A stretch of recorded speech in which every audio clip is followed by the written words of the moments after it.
What if you only needed 138 words to get by in Spanish? And what if those 138 words could give you as many as 88,000 Spanish phrases? In just a moment, I'm going to share with you a simple method I discovered for speaking Spanish quickly and easily.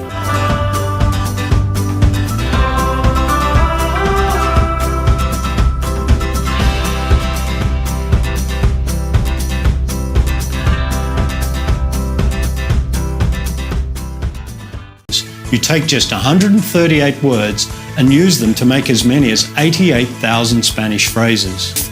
You're a beginner who has never spoken a word of Spanish. Or you've taken other courses and you've tried hard to make those courses work, yet you still struggle with conversational Spanish. You find you can't string Spanish sentences together confidently and freely. You want to learn the language quickly for business, travel, or relocation.